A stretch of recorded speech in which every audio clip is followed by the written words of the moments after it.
झारखंड के पलामू में हुए विवाद के बाद अब देवघर में भी बवाल की खबर सामने आ रही है। देवघर में महाशिवरात्रि की तैयारियों के बीच धारा 144 लागू कर दी गई है, जिसके बाद से संग्राम छिड़ गया है। आखिर क्या हुआ ऐसा विवाद जिसकी वजह से आई ये नौबत, देखिए इस रिपोर्ट में।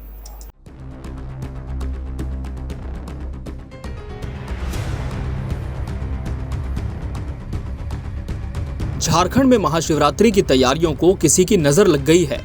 ऐसा हम इसलिए कह रहे हैं क्योंकि अभी पलामू में हुआ विवाद पूरी तरह से शांत भी नहीं हुआ था कि देवघर में भी बखेड़े की खबर सामने आ गई है।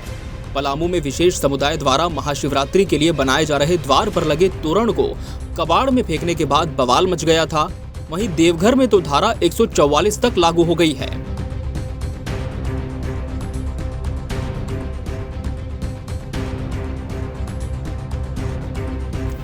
देवघर में हर बार की तरह इस बार भी महाशिवरात्रि की तैयारियां जोर शोर से चल रही थीं। यहां बड़े ही धूमधाम से शिव बारात निकाली जाएगी। इसी बीच बखेड़ा तब खड़ा हुआ जब जिले के अनुमंडल इलाके में एसडीओ के आदेश के बाद महाशिवरात्रि के पर्व पर पूरे शहर में धारा 144 लागू कर दी गई। इसे लेकर मामला अब कोर्ट तक जा पहुंचा है। शहर में कई संगठन इस आदेश का विरोध जता रहे हैं क्योंकि देवघर में बीते कई सालों से महाशिवरात्रि के मौके पर शिव बारात निकालने की प्रथा का पालन किया जाता रहा है, जिसे देखने के लिए दूर दूर से लोग आते हैं। अब अगर धारा 144 लागू होगी तो भक्त बारात देखने कैसे पहुंचेंगे?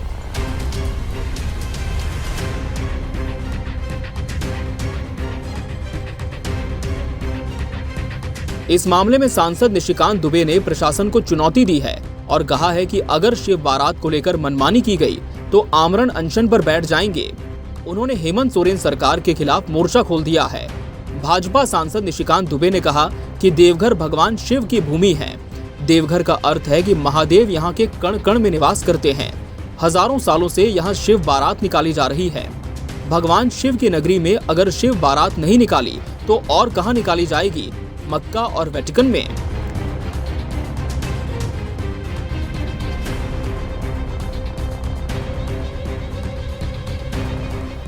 उन्होंने महाशिवरात्रि पर देवघर में झारखंड सरकार द्वारा धारा 144 लगाने पर कहा, ये बाबा की नगरी है, यहाँ किसी का अहंकार नहीं चलेगा। मेरा मानना है कि यही हेमंत सोरेन के पतन का मार्ग है।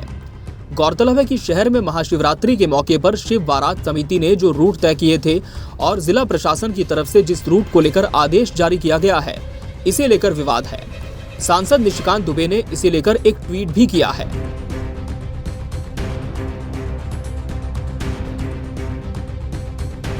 दरअसल प्रशासन ने जिस रूट चार्ट को तय किया है उसे लेकर शिवरात्रि महोत्सव समिति से किसी प्रकार का कोई भी संवाद नहीं किया गया।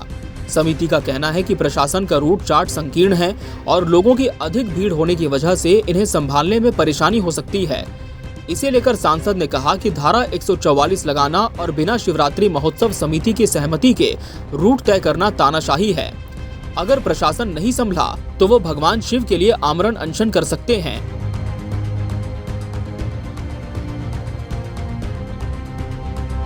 निशिकांत दुबे ने बुधवार को इस पर एक जनहित याचिका दाखिल की थी, जिस पर शुक्रवार को सुनवाई होगी।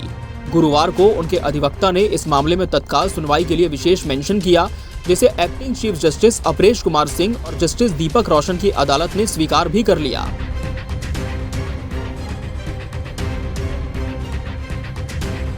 सांसद निशिकांत दुबे ने एक जनहित याचिका दाखिल कर देवघर जिला प्रशासन की ओर से धारा 144 लागू किए जाने और शिव बारात के मार्ग को परिवर्तित करने को चुनौती दी।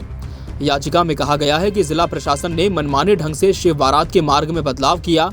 ऐसा करना श्रद्धालुओं की श्रद्धा के साथ खिलवाड़ है, इसलिए अदालत मामले में हस्तक्षेप करें। बहरहाल देखना होगा कि इस सुनवाई के बाद जिले में महाशिवरात्रि को लेकर क्या फैसला आता है। क्या भक्तों की श्रद्धा रंगलाती है या फिर उन्हें नाउम्मीदी ही हाथ लगती है? Bureau report, KBC news.